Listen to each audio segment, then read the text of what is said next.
Hi everybody, Kyle Austin, MLive.com here at Breslin Center after Michigan State 76-72 overtime win over Rutgers. Here as always with my three takes. Takeaway number one, this is a second bad game in what's become a bad week for Michigan State. Obviously come out with a win today, which is the most important thing, but against the Rutgers team that had really been struggling. Had lost three straight recently coming in, playing at home, and obviously after the 16-point road loss on Sunday. It's a Michigan State team that really looks a lot different. It's a lot different place than it was a week ago when it ended 114 straight, was number one team in the country. Really struggled pretty significantly for the second straight game. Tonight really struggled to get its offense going, shot in the mid-30s%. They were shooting 52% coming into the year. We're shooting in the mid-30s for most of the game. Against pretty good Rutgers defense, give them credit, but Michigan State really wasn't moving the ball well, wasn't getting a lot of open shots, and was not hitting a lot of the shots that it could. Miles Bridges really struggled over 3 in the first half, didn't score until about 7 minutes left, I believe. Joshua Langford, I think, had 1 bucket with 6 minutes left. So Michigan State really not getting a whole lot of scoring from its perimeter.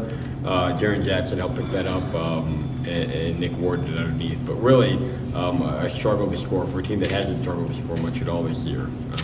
And then obviously troubling, I think they're up by 8 with 4 minutes left, and really struggled to kind of hold on to that lead and put away Rutgers, and really left the door open for them and came pretty close to what would have been a pretty significant upset loss.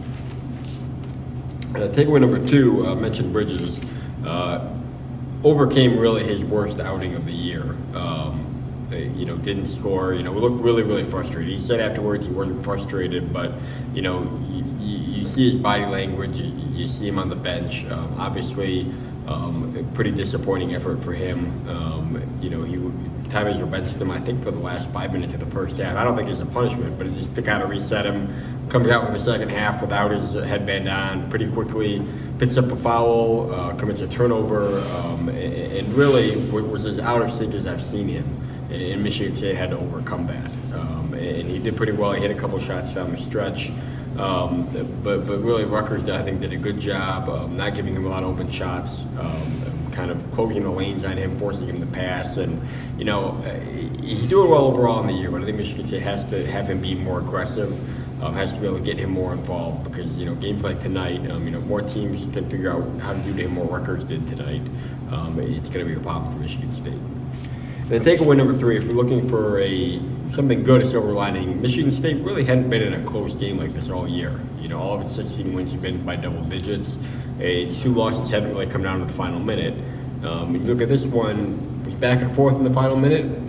They needed to hit a really big free throw with 8 seconds left, what Bridges did, to tie the game, set it to overtime. And then Joshua Langford with 56 seconds left in overtime hits the go-ahead one, followed by 6 free throws by Cassius Winston to ice the game. So, it's good experience for this team for as much as it's done well.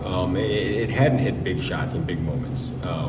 And that's something that they're probably going to have to do down the stretch, whether it's in the Big Ten tournament, NCAA tournament. Getting that experience is good. You don't want to have a close call versus Rutgers, but I think you can look back and say, they closed out a game in the final minute, they hit big shots, and they avoided an upset loss. So for everything they had done this year, they hadn't done that. So I think it's a silver lining going forward that they were able to do that and they got that experience, which a young team didn't really have a lot of experience doing. So I'll do it from Breslin Center. Big one on Saturday versus Michigan right here at noon. And check out MLive.com/Spartans for all the coverage.